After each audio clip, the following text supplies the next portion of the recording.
Mesdames et messieurs, bonsoir. Dans ce journal, nous allons vous faire découvrir une femme dont le nom est synonyme de joie dans la région du Nord.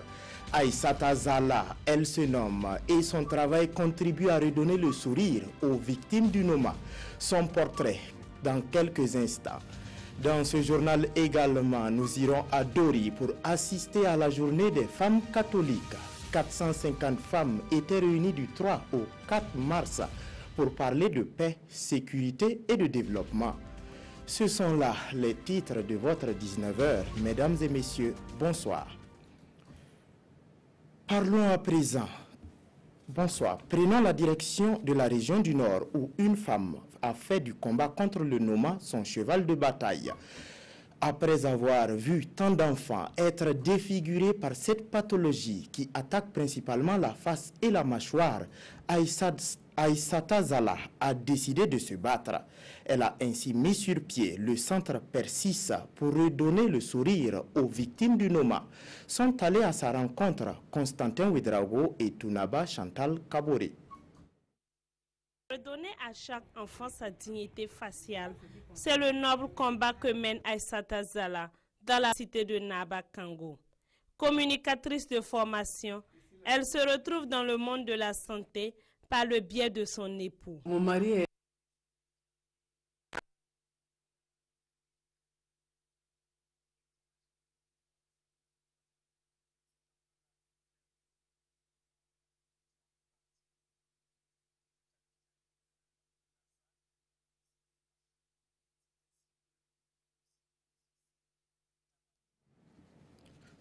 désolé pour cet élément dont la qualité sonore est défectueuse. Poursuivons ce journal pour dire qu'avant la journée internationale de la femme qui s'est tenue hier, les femmes catholiques ont tenu leur journée du 3 au 4 mars dernier à Dori. Elles étaient 450 à se retrouver dans le chef-lieu du Sénat pour des séances de réflexion. Elles ont ainsi passé en revue leurs contributions pour la recherche de la paix, de la sécurité ainsi que pour le développement. Le point avec Bourema Kane et Jérôme Tendano. Une messe d'action de grâce pour clôturer les journées de l'Association des femmes catholiques à Dori. Venue des diocèses de la province ecclésiastique de Kupela, elle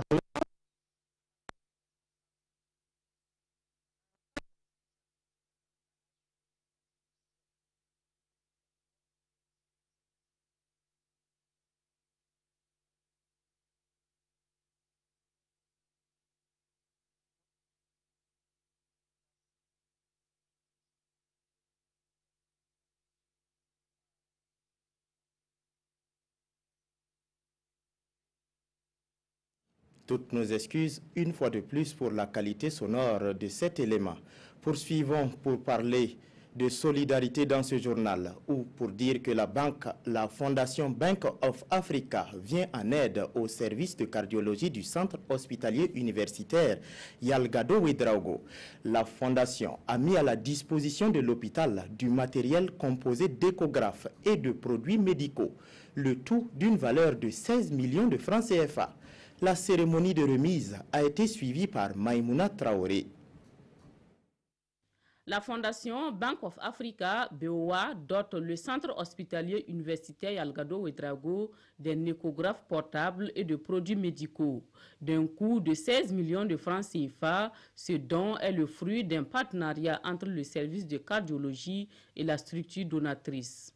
Aujourd'hui, nous sommes dans un contexte où l'État ne peut pas tout faire. Donc, on a jugé bon d'apporter notre modeste contribution à l'amélioration des conditions de prise en charge de nos malades. Pour le premier responsable du service de cardiologie, ce matériel médical va faciliter la prise en charge des patients. Parfois, nous sommes mal outillés pour transporter un malade pour aller faire des explorations à l'intérieur même du CHU. Cela va permettre, à chaque fois que le malade arrive, on va donc le monitorer, c'est-à-dire contrôler tous ces paramètres et aussi bien la pression artérielle, puisqu'il y a un scope qui est là. On va monitorer le patient à travers un appareil électronique appelé scope, et sa pression artérielle, sa fréquence cardiaque. Et puis également, le médecin de garde pourra très rapidement faire le point de la pathologie avec l'échographe portatif qui est à sa disposition, qu'on peut mobiliser facilement. À ce moment-là, on réduit les risques liés à la mobilisation des patients. Le partenariat entre la Fondation Bank of Africa et le CHI Algado Ouedraogo date de 2009 avec la réhabilitation du service de pédiatrie après les inondations causées par la pluie diluvienne du 1er septembre 2009. Restons au chapitre des dons et cette fois-ci, ce sont des cadeaux faits aux pensionnaires du centre d'accueil des enfants en situation de détresse Nyengoudi de Fada. Le geste est de la mutuelle des femmes policières de Fada qui a profité encourager le personnel de ce centre pour le travail abattu. Plus de détails avec Désiré Ilboudo et Mahamadi Ouedraogo.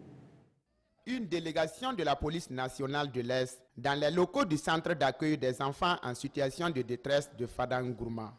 Pas pour une mission de sauvetage, mais plutôt une visite de courtoisie au tout petit du centre.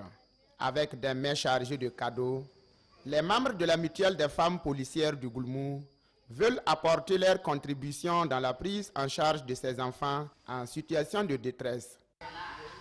Au-delà de notre fonction de policier, nous sommes avant tout des mères d'enfants.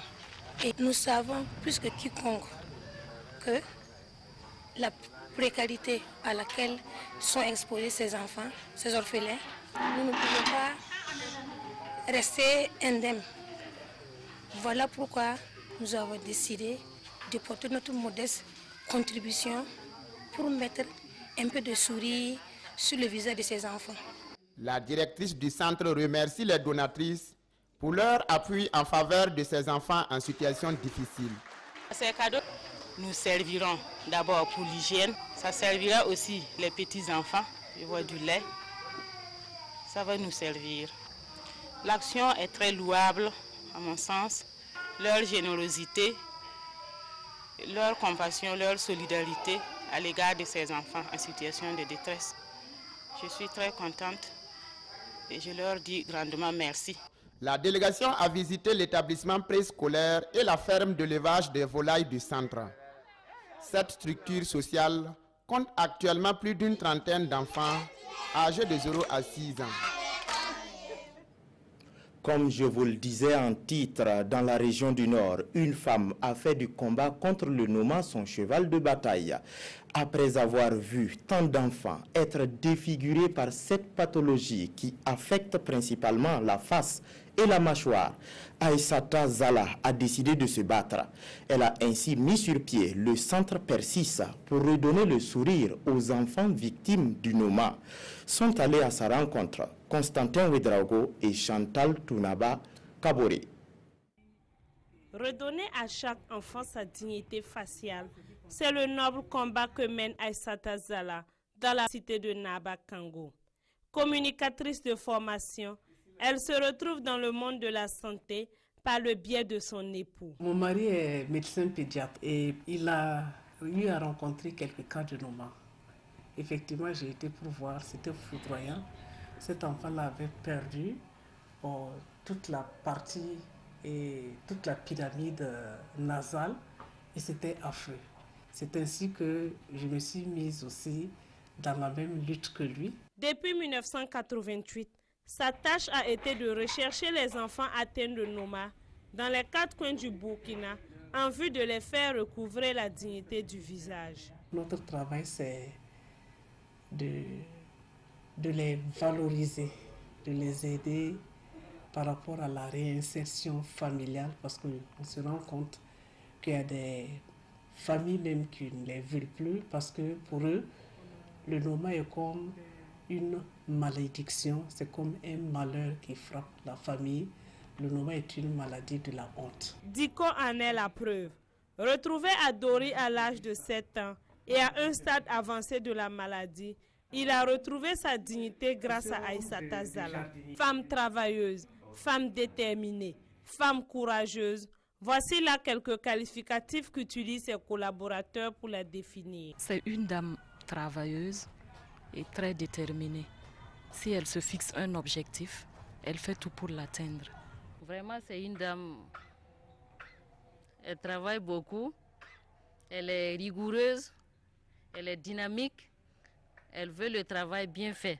Depuis 30 ans, sans fatigue, sans relâche, pour Aïssata Zala, une journée débute à 4h30 et se termine avec le dernier patient de son époux. Mais pour cette mère et épouse, la vie de famille se conjugue bien avec les obligations professionnelles. Revenons à ces journées tenues du 3 au 4 mars dernier à Dori, la journée des femmes catholiques. Elles étaient 450 à se retrouver dans le chef-lieu de la province du Sénat pour des séances de réflexion. Elles ont ainsi passé à revue les questions sur la paix, la sécurité et le développement. Le point avec Bourema Kane et Jérôme Tendano. Une messe d'action de grâce pour clôturer les journées de l'Association des femmes catholiques à Dori. Venues des diocèses de la province ecclésiastique de Kupela, elles répondent ici à l'appel des responsables de l'Église qui entendent responsabiliser davantage l'autre moitié du ciel. Le vécu de la foi est aussi un service rendu à l'humanité. Et donc, par là, les femmes veulent, en occupant leur place dans l'Église, contribuer mieux, donc grâce à l'intercession de la Vierge Marie et à ses exemples, à la construction de la paix, de la sécurité et du développement pour notre pays.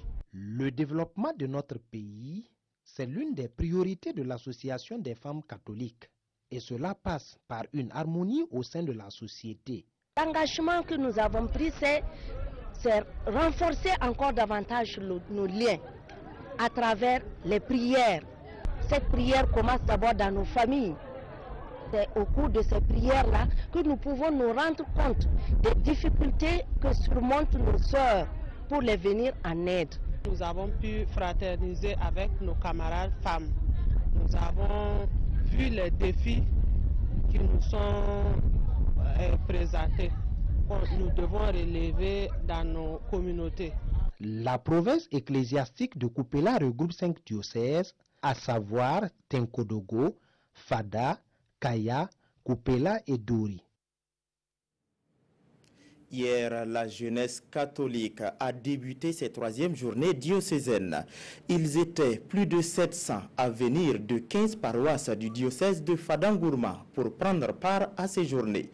Formations spirituelles, humaines et techniques sont au programme durant les 4 jours de cette rencontre de la jeunesse catholique de Fada. Des explications avec Presley Kiemtore et Ibrahim Sanou. Une prière pour démarrer les 3e journées diocésaines des jeunes. 761 jeunes venus des 15 paroisses du diocèse de Fadangourma prennent part à ces rendez-vous. Ces jeunes recevront ici des formations pour redynamiser leur engagement au sein de l'Église et de la société. Un chrétien averti, c'est celui-là donc qui a les 3 dimensions de formation, formation spirituelle, technique et humaine. Le thème nous dit, par ton engagement dans ta communauté de vie, jeune catholique, œuvre pour une église famille plus vivante et pour un monde plus vivant, plus humain.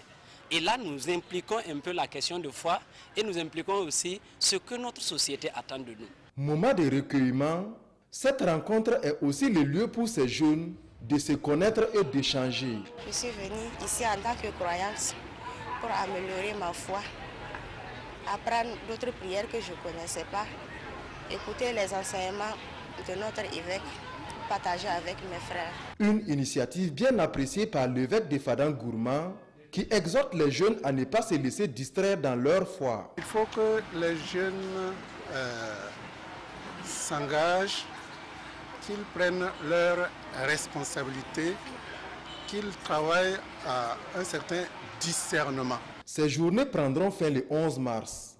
Durant ces 4 jours, les jeunes auront droit à plusieurs formations sur des thèmes divers. Ainsi s'achève cette édition. Merci pour votre aimable attention. L'info continue sur www.rtb.bf. Bonsoir.